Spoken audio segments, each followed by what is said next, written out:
예수님의 하루. 누가복음 4장 31절에서 44절 말씀입니다. 갈릴리의 가버나움 동네에 내려오사 안식일에 가르치시매 그들이 그 가르치심에 놀라니 이는 그 말씀이 권위가 있음이로라. 회당에 더러운 귀신 들린 사람이 있어 크게 소리질러 이르되 아 나사렛 예수여 우리가 당신과 무슨 상관이 있나이까? 우리를 멸하러 왔나이까? 나는 당신이 누구인 줄 아노니 하나님의 거룩한 자니이다. 예수께서 꾸짖어 이르시되 잠잠하고 그 사람에게서 나오라 하시니 귀신이 그 사람을 무리 중에 넘어뜨리고 나오되 그 사람은 상하지 아니한지라. 다 놀라 서로 말하여 이르되 이 어떠한 말씀인고 권위와 능력으로 더러운 귀신을 명함에 나가는도다 하더라. 이에 예수의 소문이 그 근처 사방에 퍼지니라.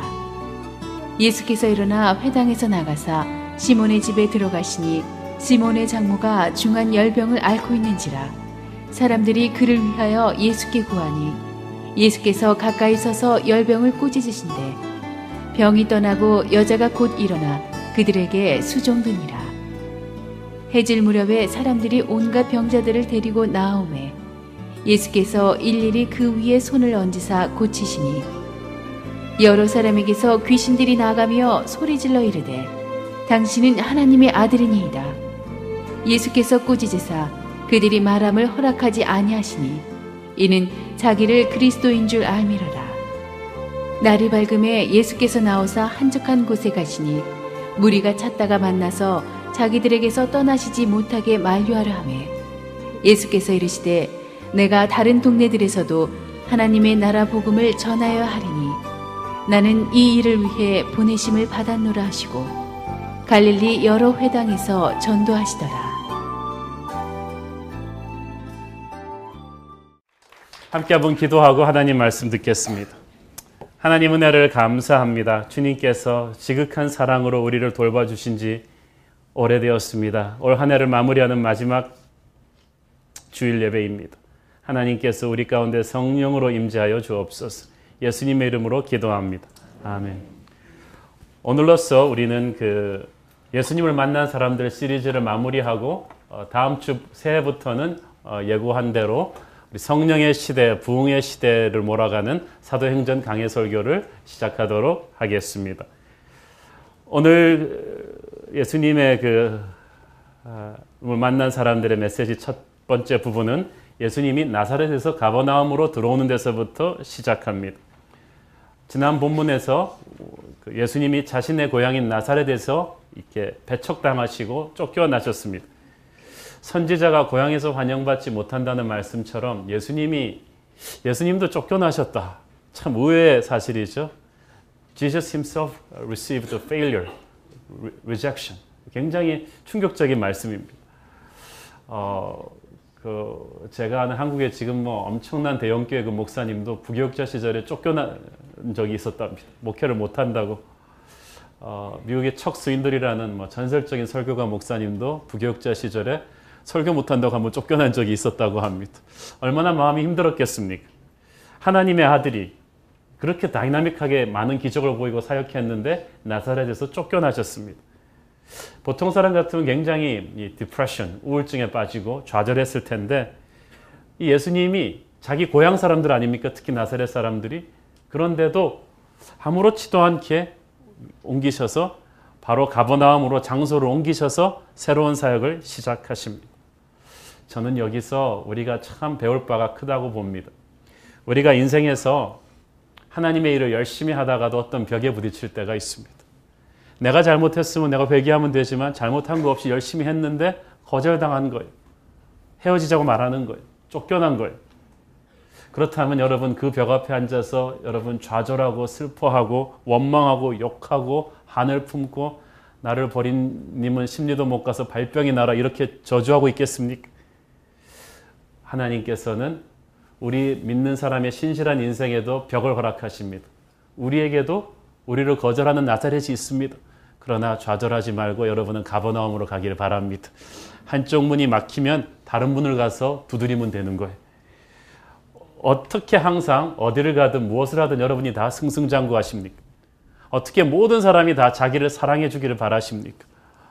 제가 아는 목사님도 교회에서 신임 투표했는데 99.8% 찬성표가 나오고 0.2%인가 반대표, 그러니까 한 두세 표 나온 거예요. 그래서 나는 좋겠다 그랬더니 아니, 이분이 그 반대표 세 표가 누굴까? 그 생각하느라고 밤에 잠을 못 이루는 거예요. 사랑하는 여러분, 인생을 그렇게 살면 불행합니다. 여러분을 누군가가 거절하고 벽이 있을 때 하나님의 뜻이 있는 것이니까 초연하게 여러분은 가버나움으로 가면 됩니다. 가버나움에 가면 그렇게 해서 옮겨간 새 장소가 사실 처음에 여러분을 거절한 그 장소보다 더 큰 축복의 장소로 다가오게 될 것입니다. 가버나움은 나사렛에서 북동쪽으로 한 400km 정도, 40km 정도 떨어진 갈릴리 호수 연안에 위치한 도시입니다. It's a geographically, strategically crucial spot. 굉장히 지리적으로 중요한 지점이에요. 모든 교통 도로가 거기를 다 크로스하고 모든 장사치들이 글로 다 지나가기 때문에 가버나움에서 한번 뭐가 펑 터지면 금방 유행이 돼버리는 그런 곳입니다. 그래서 예수님이 성경에서 행하신 대부분의 기적과 사역들이 다 가버나움에서 일어납니다. 거기서부터 예수님의 사역의 진원지가 되죠. 나중에 예수님의 수제자가 되는 베드로, 안드레 가버나움 출신이에요. 자신을 거부하는 나사렛을 떠나서 왔는데 옮겨온 가버나움이 더 큰 축복의 땅이었던 겁니다. 아까도 말씀드렸듯이 거절당하고 옮기는 것에 대해서 너무 슬퍼하거나 노하지 마십시오. 새해는 여러분의 새로운 보금자리가 더 큰 축복으로 다가오게 될 줄로 믿습니다. 두 번째 기회의 장소가 더 큰 축복이 되는 거예요. 오늘의 본문은 그래서 예수님 사역 초창기의 꽃이라고도 할 수 있는 가버나움에서 시작되는데 오늘 본문에서 커버하는 시간이 정확하게 24시간입니다. 어떻게 24시간이 됐을까? 제가 그렇게 단락을 구분 지었기 때문에 그렇습니다. 딱 보니까 예수님이 그 사역의 시작을 안식일날 회당에 들어가서 말씀 가르치는 데서부터 시작하셨습니다. 32절에 예수님께서 말씀을 가르치셨는데 그 말씀이 아주 파워풀했습니다. 같이 읽어볼까요? 시작. 그들이 그 가르치심에 놀라니 이는 그 말씀이 권위가 있음이로라. They were amazed at his teaching. 이 amazed란 말은 경탄을 금치 못했다는 뜻입니다. 그냥 놀란 게 아닙니다. 기가 막히게 충격을 받은 거예요. 예수님의 사역의 핵심 엔진은 하나님의 말씀이었습니다. 사람들은 기적을 원하지만 스펙테클을 원하고 쇼를 원하지만 예수님은 말씀이 없는 기적을 주지 않으셨습니다. 교회가 아무리 사역이 많아도 그 많은 사역을 감당할 수 있는 것은 그 뿌리에 말씀이 탄탄하게 깔리기 때문에 가능한 일입니다.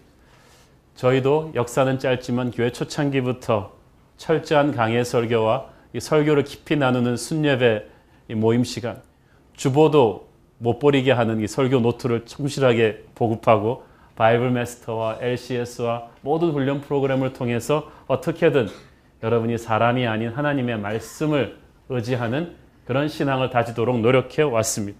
말씀의 하드 드라이브가 받쳐주는 이상 수많은 사역의 소프트웨어는 그냥 돌아가게 되어 있는 것입니다. 사랑하는 성도 여러분, 올 새해에도 여러분이 말씀을 가까이 하는 한 해 되기를 축원합니다. 예수님이 가르치시는 말씀은 그냥 말씀이 아니라 영적인 권위가 실린 말씀입니다. 그러니까 사람들이 듣고 경탄을 금치 못하는 거예요. 예수님 말고도 성경 가르치는 사람들은 많았습니다. There were many Bible teachers, but not that many people with the authority of Jesus. 영적인 권위를 가지고 성경을 가르치는 교사는 없습니다. 오늘날도 그렇습니다. 설교는 많지만 영적인 권위가 담긴 메시지는 찾아보기가 힘듭니다. 어떻게 예수님의 메시지가 그렇게 파워풀했을까요? 그것은 예수님과 하나님이 하나셨기 때문입니다. 요한복음 14장 10절 시작. 내가 아버지 안에 거하고 아버지는 내 안에 계신 것을 네가 믿지 아니하는. 내가 너에게 이르는 말은 스스로 하는 것이 아니라 예수님께서 내 안에 계셔서 그의 일을 하시는 것입니다.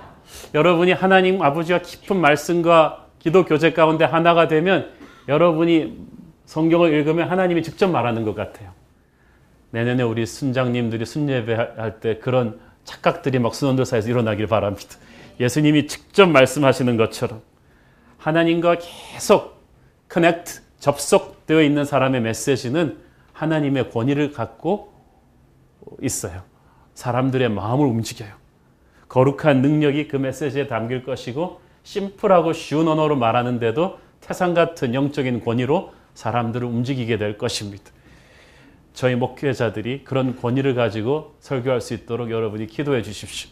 여러분 한 분 한 분이 그런 권위를 가지고 아이들을 가르치고 여러분의 순원들을 가르칠 수 있도록, 그래서 경건의 모양 외에 경건의 능력이 담긴 메시지가 우리에게서 흘러나오도록 그렇게 되기를 축원합니다. 예수님께서 그렇게 회당에서 한참 말씀을 전하시고 있는데 갑자기 진짜 in the middle of his sermon, 중간에서 설교하고 있는 그때 갑자기 우리 같으면 저 뒤에 쪽에서 갑자기, 제가 가르친 분이 깜짝 놀랐는데 어떤 분이 갑자기 확 일어나는 거예요. 더러운 귀신 들린 사람이 앉아있다 크게 소리를 지르는 거예요. 제가 이 말씀을 듣고 깨달은 건 두 가지입니다. 우리가 설교 시간에 갑자기 그 핸드폰만 울려도 깜짝 놀라지 않아요.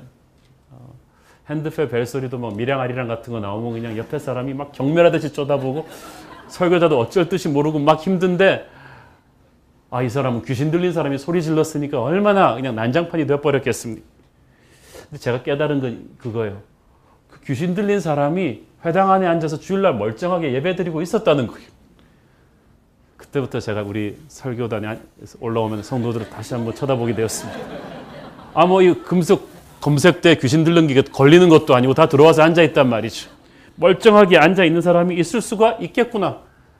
근데 귀신 들린 것도 there are different kind of degree of demon possession. 이 정도 차이가 있거든요. 아주 심한 이런 사람도 있지만 이 생활이 더럽고 도덕적으로 음란하고 타락하고 부정한 사람들은 귀신 들리진 않았지만 어둠의 권세에 어느 정도 걸치고 있는 사람이, 영적인 어둠의 미운 마음, 증오하는 마음, 더러운 죄의 습관 속에 사는 사람은 적당히 귀신 들려 있는 분들이거든요. 그래가지고 그래도 예배를 나온단 말이에요. 오늘 그런 분들이 있다면 나사렛 예수 이름으로 깨끗해지기를 바랍니다. 여러분 안에 걸치고 있던 모든 어둠의 권세가 그 촉수가 끊어져 나가게 되기를 바랍니다. 또 한참 주님이 설교하고 하는 도중에 이 귀신들이 드러났다는 것은 귀신 들린 사람이 설교 초창기까지는 버틸 수 있어도 어느 시점까지 가면 못 버틴다는 거예요. 그 영적인 말씀의 권위 앞에 견디지를 못한다는 거예요. 그게 꽉 하고 들어오면은 어느 시점부터는 어둠의 권세가 실체를 드러냅니다. 영적 전쟁이란 그러니까 언제 어디서 터질지 모르는 거예요. 예고하고 터진 게 아니잖아요. 그러나 예수님은 항상 준비되어 계셨기 때문에 이 상황에 그대로 대처하실 수가 있었습니다. 놀라운 사실은 이 사람 안에 들려있던 귀신이 예수님이 누군지를 정확하게 알고 있었어요. Evil spirit had a clear knowledge of Jesus. 34절 보세요. 나사렛 예수여, 우리가 당신과 무슨 상관이 있나이까? 잘 보세요. 또 우리를 멸하러 왔나이까? 나는 당신이 누구인 줄 아노니 하나님의 거룩한 자니이다. 자기가 물어놓고 다 자기가 대답해버려요. 폐쇄형 질문의 전형적인 거죠. 우리를 멸하러 왔나이까? 당신 하나님의 거룩한 자니. 정확하게 예수님을 알아봤어요. 어떻게 보면 바리새인이나 종교 지도자들보다 훨씬 낫죠. 정확하게 예수님이 누군지를 알아본 거예요. 하지만 예수님은 참 보통 사람들이 예수님에 대해서 고백하면 예수님 칭찬해 주셨어요. 기특하다. 그런데 예수님은 이 귀신이 자기에 대해서 아는 것에 대해서 전혀 고마워하지 않으셨어요. 그냥 잠잠하라 그랬어요. 35절에 보니까. 그 사람에게서 나오라. 귀신이 예수님에 대해서 언급하는 것 자체를 예수님이 싫어하신 거예요. 41절에 보니까 거기서도 귀신 들린 사람들한테도 똑같이 꾸짖으셨죠. 왜 그랬겠습니까? 왜냐하면 이 귀신의 고백은 두려움에 가득 찬 고백이지 하나님을 믿고 사랑하는 하나님의 자녀의 고백이 아닌 거예요. 한국 전쟁 때 북한 인민군 한 명과 국군 병사 한 명이 낙오되어 가다가 갑자기 서로를 만나게 돼가지고 총을 겨눴는데 어색하잖아요. 이거 누가 먼저 쏠지 알 수도 없고 그래서 이러고 있는데 갑자기 뒤에서 큰 국군 대부대가 나타난 거예요. 그러니까 둘 다 국군이다! 라고 소리쳤는데 고백은 같았지만 이 입장이 다른 거예요. 국군 병사한테는 기쁨과 안심의 선포였지만 이 북한 인민군 병사한테는 이제 죽었다는 절망의 고백인 거죠. 내가 누군가에 따라서 같은 고백이라도 그 파급 효과가 다른 거예요. 예수님을 보고 나사렛 예수여 하나님의 아들이라고 선포하는 그 순간에 귀신의 선포에는 그게 뭐가 담겨 있습니까? 이제 난 죽었다는 뜻이거든요. 이제 나는 끝이라는 거거든요. 왜냐하면 귀신은 예수님의 사명이 무엇인지를 정확하게 알고 있습니다. 우리는 크리스마스를 볼 때 아주 아름답게 보지만 귀신은 이것을 영적인 전쟁에서 딱 보고 있어요. 크리스마스는 하나님의 아들이 나타나신 것인데 이게 귀신의 입장에서는 어떤 것입니까? 요한 1서 3장 8절 시작. 죄를 짓는 자는 마귀에게 속하나니 마귀는 처음부터 범죄함이라. 하나님의 아들이 나타나신 것은 마귀의 일을 멸하려 하심이라. 저 구유에 놓인 어린아이가 태어나는 그 순간 왜 헤롯이 그 많은 병사들을 보내서 그 동네들을 다 죽이려고 했을까요? 귀신의 마귀의 하수인이 된 거예요. 그 아기 예수가 아무것도 아닌 것 같지만 영적인 눈을 가지고 있는 마귀가 딱 볼 때 이거는 영적 전쟁이 그 존재 자체가 자기에게 이제 치명타거든요. 이제는 마귀의 운명은 끝난 거라고 보는 거죠. 마치 가느다란 새싹 하나를 보면서 겨울이 몸서리를 떠는 것처럼 예수의 탄생, 그분의 존재 그 자체가 나타나신 그 자체가 어둠의 권세의 절망을 의미하는 바로 그 선포이기 때문에 그렇습니다. 그래서 악한 영들이 예수를 알아본다는 것은 이제 멸망을 앞둔 어둠의 군대의 비명이지 예수님을 믿겠다는 하나님의 백성의 고백이 아닌 거예요. 그래서 예수님은 귀신을 내쫓으셨지 귀신과 상담하지 않으셨어요. 귀신과 대화하지 않으셨어요. 오늘날 교회가 너무나 상담과 치유의 복만 하다 보니까 귀신도 막 상담하려고 그래요. 영적인 권위를 가져야 돼요. 어둠의 권세는 내쫓고 하나님의 영광을 선포할 일이지 상담하고 대화할 일이 아닌 거예요. 예수께서 더러운 영을 내쫓으시는데 순식간에 내쫓으셨습니다. Instantly the evil spirit was cast out. 서서히 나간 게 아니에요. 오늘도 예수의 영이 임하면 여러분을 억누르고 있던 어둠의 권세가 순식간에 떠나버리게 될 것입니다. 저는 많이 봤어요. 이 기름 부으심이 있는 성만찬 하면요. 가론 유다가 나가요. 어둠의 권세가 견디지를 못합니다. 오늘 우리 성만찬 가운데서도 그런 일이 있게 되기를 바랍니다. 사람들이 놀라서 충격을 받았습니다. 주님은 어떤 악한 영에 눌린 사람이든지 간에 그분에게로 오면 능히 그 악한 영을 깨고 내쫓고 구원할 능력을 갖고 계십니다. 주님의 영광이 나타나실 때 죽음에서 나를 살리는 주님의 권능이 오늘 여러분을 덮게 되는 것입니다. 하늘과 땅의 모든 권세를 가지신 그분이 오늘 여러분을 터치합니다. 어둠의 권세가 떠나게 될 것입니다. 봄이 오면 겨울의 추위가 물러나는 것처럼 모든 어둠의 영들이 오늘 나사렛 예수 앞에서 결박당하고 쫓겨나게 되는 역사가 있게 될 것입니다. 이것이 예수님의 사역입니다. 존재 그 자체가 어둠의 권세를 물리쳐버리는 것입니다. 여러분의 존재 자체가 여러분 동네에서 어둠의 권세를 물리치는 그런 영적인 파워가 있게 되기를 바랍니다. 회당을 나오신 예수님께서 이제 열병을 앓고 있는 늙은 여인의 집에 가셨는데 누가는 그가 시몬 베드로의 장모라고 밝힙니다. 예수님이 가버나움에서 들어간 첫 번째 병자가 이 시몬 베드로의 장모였어요. 이 선택에 대해서 어떤 사람들은 말하기를 역시 베드로 처갓집이 세다 그런 말을 하기도 하는데 사실 정말 이게 우연이 아니잖아요. 예수님의 첫 번째 치유사역의 이 수혜자가 나중에 예수님의 수제자가 되는 베드로의 장모가 됩니다. 예수님이 이 집으로 왜 들어가셨을까요? Somebody brought him to them. 누군가가 예수님을 그 사람들한테 데리고 간 거예요. 38절에 보니까 사람이 저를 위하여 예수께 구했다고 되어 있죠. 마가복음에 보니까 이 사람이 베드로의 친구 야고보와 요한입니다. 가장 가까운 사람들이 베드로의 아픔을 알고 예수님을 베드로의 장모집으로 모시고 간 거예요. 이것이 우리가 할 일입니다. 여러분 주위에 힘든 사람을 보면 여러분이 고치려고 그러지 말고 예수님께로 데리고 가기를 바랍니다. 우리는 목회자는 Heaven Connector, 하늘과 땅을 연결시켜주는 사람입니다. 저는 어떻게든지 간에 여러분이 예수님과 친하게 하는 촉매제의 역할이지 제가 예수님 대신하는 거 아니거든요. 여러분도 사람들을 예수님께로 인도하기를 바랍니다. 예수님을 사람들께로 데려다 주기를 바랍니다. 공부 못하는 애가 물어보면 같이 공부 못하는 애가 대답해 주면 안 돼요. 공부 잘하는 애한테 데리고 가야 돼요. 여러분이 그 어떤 인간의 인생의 문제를 해결하겠습니까? 모두 예수님에게로 모시고 가기를 바랍니다. 그러면 예수님이 해결합니다. 예수님께서 39절에 보니까 이 베드로의 장모님을 고칠 때 이 장면이 영화로 찍으면 굉장히 감동적입니다. He bent over and rebuked the fever. 그러니까 그녀 앞으로 가까이 서셨다 돼 있어요. bent over 거의 허리로 몸을 커버할 정도로 가까이 서셔서 이 병을 고치셨다고 돼 있습니다. 저는 이 가까이 섰다는 말이 굉장히 좋습니다. 예수님께서 우리에게 가까이 오십니다. 하나님이 고통받는 사람에게로 가까이 오셨습니다. 아기 예수 탄생하시던 밤에 천사가 목동들에게 가까이 오듯이 예수님 부활하시고 나서 텅 빈 무덤 앞에서 울고 있는 여자들 옆으로 천사가 가까이 오시듯이 예수님께서 고통받고 있는 여러분 옆으로 가까이 오십니다. Up close and personal. 가장 가까운 데서 여러분을 사랑하고 계십니다. 강하고 능하신 주님께서 연약하고 비참한 한 여인에게로 가까이 서셨습니다. 영광의 주님이 초라한 모습의 여인에게 가까이 서셔서 고치십니다. 오늘도 고난 중에 있는 여러분 옆에 주님이 가까이 오실 줄로 믿습니다. 예수님이 여러분 옆에 가까이 오시면 문제가 멀리 가버립니다. 주님이 입장하면서 문제가 퇴장합니다. When Jesus enters your life, the problem will exit your life. 주님이 가까이 오시니까 병이 떠난 거예요.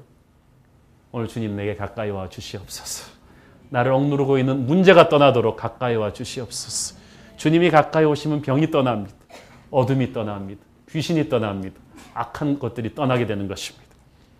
시몬의 장모는 순식간에 깨끗하게 되었습니다. 주님이 오시니까 문제가 아주 심플하게 끝나버려요. 너무 힘든 고난 과정이었는데 주님이 가까이 오시니까 심플하게 끝나요. 오늘이 바로 주님의 영광이 여러분에게 가까이 오는 날 되기를 바랍니다. 가까이 오시는 주님은 환난 중에 우리를 구원하시는 분이시요 죽을 병에 걸려있는 사람을 살려주는 분이시며 절망 가운데 처해 있는 사람에게 다시 한번 살 수 있는 소망을 주시는 그런 분인 것입니다. 오늘 어려움에 계신 여러분은 가까이 계신 주님을 믿고 붙잡기를 축원합니다. 한 가지 특이한 사실은 이 나음을 입은 여인이 바로 일어나 저희에게 수종들었다. 39절. 영어 성경에 보니까 She began to wait on them. 여기서 waiter라는 말이 나오죠. 이 솔빙하기를 기다린다는 거예요. 사역하기 위해서. 누가 사역하느냐? 은혜로 체험한 사람이 사역하는 거예요. 교회에서요. 은혜가 충만하지 않은 교회에서 쥐어짜서 사역하기 정말 힘듭니다. 막 도망가는 사람 붙들어서 일 시키려면 얼마나 힘들어요. 그런데 은혜가 충만한 교회에서는 성도들이 그냥 서로 자원하려고 하죠. 저를 좀 시켜주시옵소서. 은혜가 없이는 봉사도 없어요. 봉사가 없다는 것은 은혜가 없다는 뜻이죠. 오늘 은혜 충만한 은혜로 항상 사역하기를 기다리는 여러분 되기를 바랍니다. 언제부터 하느냐? 프로그램 다 거쳐서 아닌 게 아니. 은혜 받자마자 그 자리에 서서 금방 사역하겠다는 거예요. 우리 교회에서 언제부터 새신자가 헌신자 되느냐? 새신자 리트릿 끝난 그 다음 날부터. 그 다음 날부터는 그냥 음식이 다 내리막길이고 되기 시작하고 그때는 진짜 헌신자가 진짜 날걸 헌자가 되는 거죠. 그 다음부터는 돌아서서 사역하기 시작하는 거예요. 저는 여러분이 받은 충만한 은혜로 사역할 수 있게 되기를 바랍니다. 예수님이 많은 병자들을 일일이 고쳐주었다. He put his hand on each of them and anointed them. 그 말이 굉장히 중요하죠. 이 40절 함께 보겠습니다. 시작. 해질 무렵에 사람들이 온갖 병자들을 데리고 나오매 예수께서 일일이 그 위에 손을 얹으사 고치시니. 잘 보세요. 온갖 병자들, all kinds of disease, various kinds of disease. 모든 병자들이 많았지만 해답은 오직 예수님 한 분뿐이었다. 둘째, 해가 질 무렵에, 이때 퇴근 시간이에요. 우리 같으면 내일 아침 오피스 아워, 내일 아침 우리 사무실 근무 시간은 8시니까 그때부터 오세요 그랬을 텐데 예수님은 퇴근 시간에 쉬어야 되는데도 쉬지 않으셨어요. 사랑은 이성적인 게 아니거든요. 여러분이 사랑으로 사역하기를 바랍니다. 퇴근 시간인데도 주님은 결코 그들에게 문을 닫지 않으시고 누구든지 나오는 사람들을 다 고치셨는데 이 말이 저는 굉장히 좋아요. 일일이 그 위에 손을 얹으사 고치신. Laying his hands on each one, he healed them. 제가 이번에 LA 집회를 했는데 마지막 날 토요일 날 새벽 기도 때요. 교포 자녀들을 위한 그 축복 기도를 한 다음에 이제 안수 기도를 하겠다고 나오라 그랬는데 그게 실수였어요. 한 400~500명이 순식간에 확 나온 거예요. 아프고 힘든 분들. 제 가슴 속에 들었던 현대적인 경영 방법은 그때 이것이었어요. 아, 여러분 각자 아이들 아픈 머리 위에 각자 손을 얹으세요. 그리고 내가 손을 얹고 같이 기도하면 한꺼번에 나은 줄로 믿습니다. 그러고 싶었어요. 근데 도저히 그렇게 못하겠더라고요. 그래서 일일이 다 손을 얹어서 하느라고 한 1시간 반 허리 부러지는 줄 알았지만 그때 주님의 심정을 느끼면서 제가 은혜 받았어요. 아, 이게 일일이 하는 게 굉장히 중요하구나. 예수님께서 그들을 일일이 퇴근 시간 지났는데 손을 잡아. 오늘 주님께서 여러분을 군중 중에 한 명으로 보지 않으시고 여러분의 이름을 부르면서 일일이 안수하시는 줄 믿습니다. 여러분의 이름을 불러요. He will call each of you by your name and he will put his hand over you. 당신의 손을 얹으시고 아무개야 이름을 부르면서 오늘 여러분에게 안수하실 것입니다. 고쳐주실 거예요. 어떻게 이렇게 많은 사역을 밤늦게까지 감당할 수 있었을까? 예수님은 이 사람의 힘으로 한 게 아니거든요. 성령께서 그분 위에 기름 부으신 거예요. 사도행전 10장 38절 시작. 하나님이 나사렛 예수에게 성령과 능력을 기름 붓듯 하셨으며 그가 두루 다니시며 선한 일을 행하시고 마귀에게 눌린 모든 사람을 고치셨으니 이는 하나님이 함께 하셨습니다. 아멘. 저는 이 말씀이 너무 하나님이 나사렛 예수에게 왜 이렇게 빨리 꺼버리지? 하나님이 나사렛 예수에게 성령과 능력을 기름 붓듯이 하셨다. 그러고 보니까 여러분이 사역이 많아서 탈진하는 게 아니라 기름 부으심이 떨어지니까 탈진한 거예요. 예수님처럼 사역 많이 하신 분 누가 있어요? 그런데 예수님 지치지 않았어요. 하나님이 능력을 기름 붓듯이 부어줬으니까. 바라옵고 원하옵기는 올 새해 성령의 시대, 부흥의 시대에 하나님께서 저와 여러분에게 성령과 능력을 기름 붓듯 해주시기를 축원합니다. 나사렛 예수에게 부어주시 기름 붓듯이 해주셔서 두루 다니며 착한 일을 행하고 마귀에게 눌린 자를 고쳐도 우리가 탈진하지 않도록 주께서 함께하여 주시옵소서. 하나님이 여러분과 함께한다면 우리는 지치지 않아요. 성령의 시대, 부흥의 시대 여러분은 세상을 휩쓸며 하나님의 선한 일을 하게 될 것입니다. 그래도 지치지 않는 기름 부으심이 있게 되길 바랍니다. 42절 상반부를 보니까 저녁 늦게까지 사역하신 예수님께서 아침에는 또 가장 일찍 일어나셨어요. 해 뜰 무렵에 이른 새벽 시간에 한적한 곳에 가셨다. He went to a solitary place. 왜 가셨을까? 기도하시러 가신 거죠. 하늘아버지와 교제하러 가신 것입니다. 참 그러고 보니까 예수님은 인생의 우선순위가 분명한 분이에요. 예수님처럼 시간 관리 잘한 분이 누가 있습니까? 시간 관리라는 게 우선순위거든요. 가장 중요한 것을 가장 프레시한 때 가장 최고의 능력으로 해야 되거든요. 먼저. 근데 예수님은 가장 프레시한 때 가장 깨어있는 시간에 기도부터 하십니다. 사실 우리 중에 세상에 기도 안 해도 되는 유일한 분이 있다면 예수님이에요. 그렇죠? 근데 예수님이 가장 프레시한 시간에 가장 최고의 능력으로 기도하셨습니다. 예수님께서는 인간의 육체를 입고 계시면서 우리의 우선순위가 어디에 맞춰줘야 되는지를 아시는 거예요. 먼저 그 나라와 그 의를 구하라는 말이 그 말이 무슨 말이에요? 삶에서 가장 먼저 기도부터 하고 살라는 거예요. 너희 회사 일이 가장 바쁠 때 기도하라는 거예요. 기도할 수 없을 만큼 바쁠 때 기도 시간을 더 늘리라는 거죠.